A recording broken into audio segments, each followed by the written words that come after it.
Panzer Paladin is a retro-style 2D platformer where you play as a mech that collects weapons as you defeat enemies. Each pickup contains an ability or buff, and you occasionally are forced out to fight as the chibi-sized pilot. Additionally, you can create your own weapons, which goes so far as letting you set the ability and stats. And it is quite free and open. Yes, you can create literally anything you can make into pixel art in this game and use it to kill bad guys. In the first few hours of my time with this game, I was hooked. It had such good flow, and even when I suffered the much hated bullshit retro death, I never once felt discouraged and like I didn't want to keep playing. It's never that simple, of course, and we'll get into all of that in today's quick scope. There were a few factors that drew me to this game. Firstly, it has a unique mechanic where the different swords, spears, and hammers you acquire can be sacrificed for a temporary buff or attack. Another thing I liked about it is that we don't really get a lot of games that feature mechs, so that was pretty cool. And also, Tribute Games is a developer I'm familiar with. Quick side note about that, we discovered this game while at PAX East 2020 because I made out their logo amongst all of the convention noise, and this is how both Zero and myself found out about Panzer Paladin in the first place. And the last bit that really stood out to me was the scale of the sprites and assets used. Usually a retro-style platformer will feature smaller characters, baddies, etc. Here, all of that is bigger, like it's been magnified, and that made the game refreshing to stare at for several hours. Mega plus. Panzer Paladin's strongest point is the unique blend of gaming mechanics to be found. After putting a considerable amount of time into this game, I can say that it has a little something for all types of retro game fans. Tribute mishmashed gameplay that will appeal to fans of Mega Man, DuckTales or Shovel Knight, Castlevania, and I can even see a Zelda 2 fan enjoying this game, what with the Paladin's shield being able to block most enemy attacks by either standing or crouching. The gameplay felt familiar to all of these games and beautifully paired with a bizarre but unique mechanic of fiendishly swapping weapons to better suit the situation. The levels are pretty. You go to neat places like Greece, Sweden, and oh yeah, the music in the Japan stage is such a great track. Just want to throw that in there. I overall enjoyed how thoroughly they created these level themes by including weapons, bad guys, and objects relevant to all these cool real-life locations. So Japan has katanas and sai swords you can pick up, as well as teleporting ninjas. Levels set in cold parts of the world reflect that with snowy mountain backgrounds and ice enemies. And when you go to Greece, you encounter flying eyeballs, because Greece has those. However, the game isn't free from its issues. Speaking of the levels, they were usually enjoyable, but after a while, a lot felt bland.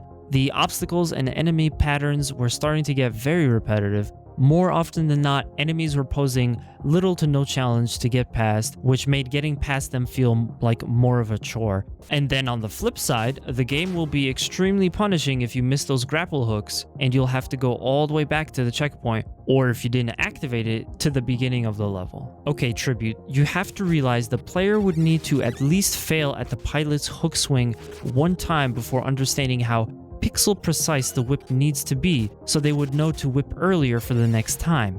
Because timing is so strict with these hooks, punishing someone with instant death and reset is not a great way to teach that person how to do the thing better next time. Now people could say, well, that's just retro death. This is true only for the worst examples of retro death. In Castlevania, there are one-hit death spikes in certain parts, but those spikes do not send you back to the beginning of the level. They restart you on the screen a number of times depending on how many lives you have left. It's grossly inefficient to make the player throw out 5 to 10 minutes of game time because they failed one single obstacle. This would be completely fixed if the game had a soft checkpoint system or more of the current style checkpoints for the level, which again, their idea for how checkpoints work in Panzer Paladin seems borrowed from Shovel Knight, but in Shovel Knight, you get several checkpoint posts per level, not just a single one. For that reason, players should have at least gotten a redo when failing on those stupid hooks.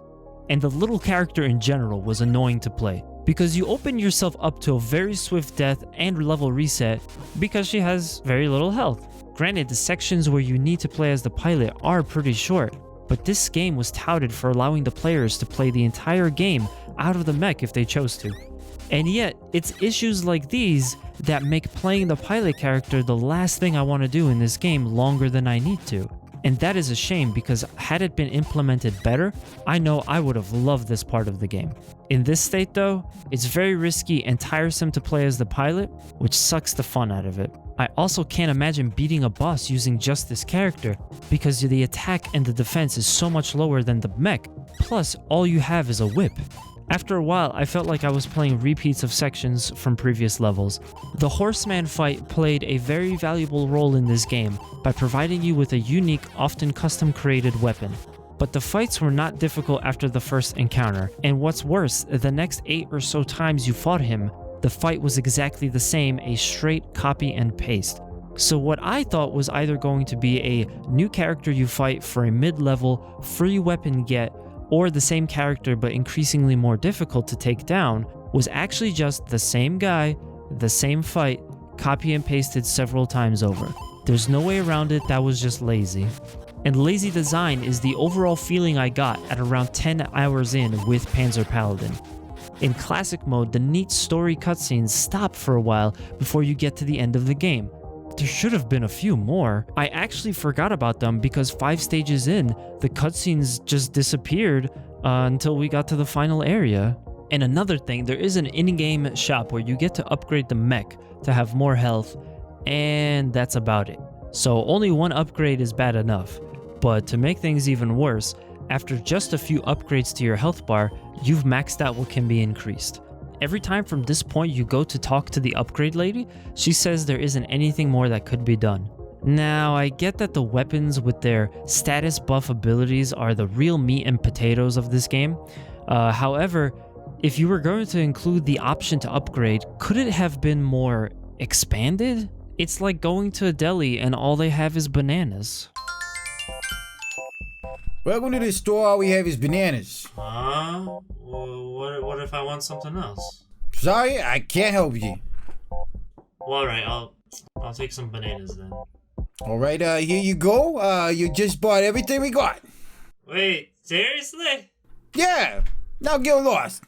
Now, while I still got a minute, here are a few nitpicks and extra things I want to say about the game. Because they went with a very specific color palette, the game has this retro aesthetic. It looks great most of the time, however, I noticed a few instances where the color of the mech and the color of the rest of the level did not go well together. Instead, it made it kind of hard to see the character, like he was camouflaging for me. I don't know, I found it to be kind of distracting sometimes. Character movement is pretty slow, though when you think about it, it is a giant robot. That being said, I picked up a really cool trick while I was playing this game, and that is to use the backdash to make my way through the levels at a slightly faster pace. Overall, I like the backdash because it allows you to get out of difficult situations quickly, and it is straight out of Symphony of the Night. And yeah, if you keep using it and turning back, you could go a little bit faster, which was pretty fun. The shield duel enemies are really cool too. They can block your hits, making you selective whether you aim high or low. And vice versa, the mech's shield can block their high or low hits depending on if you're crouching or not. This is where we come back to that Zelda 2 comparison. The back and forth fighting with these enemies made for some enjoyable tense moments. And I am grateful they allow you to up attack and down attack in one jump cycle, something I was not expecting. Out of all the kills in the game, those were the most satisfying to pull off once you get the hang of it, and it made for some really cool combos. All those remarks aside, I did have fun playing Panzer Paladin, and I do intend to keep at it. The remix mode could be a game changer. I'm crossing my fingers it is, and I generally enjoy the feel of this game. I'm glad I got it for my Nintendo Switch because I could play it casually at any point I want, but I'm not so sure I could recommend it to everyone. Tribute Games has good potential. Since Scott Pilgrim though, their games usually need improvements or even a thick helping of polish, I find. In a later stage of Panzer Paladin, I even encountered a glitch where I had to reset because the boss went off screen and never came back. This was really frustrating, being that there is no way to restore to a previous point from the in-game menu. The 10 minutes I had to dedicate to gaming one fine evening was essentially undone to no fault of my own. It only happened to me once, but a bit more time spent in Q&A and developing the game could have gone a long way to prevent stuff like this. Still, I am satisfied mostly. It's an okay game generally speaking, and I am eagerly awaiting what they put out next. And for those of you on the fence, you're probably safe to pass on this one unless you really want a new retro platformer to play right now. Anyway, that's been this quick scope. Guys, I hope you enjoyed it. Let me know in the comments if you played this game. What did you think? And we will see you on the next video. Make sure to like, comment, subscribe, and I will catch you next time.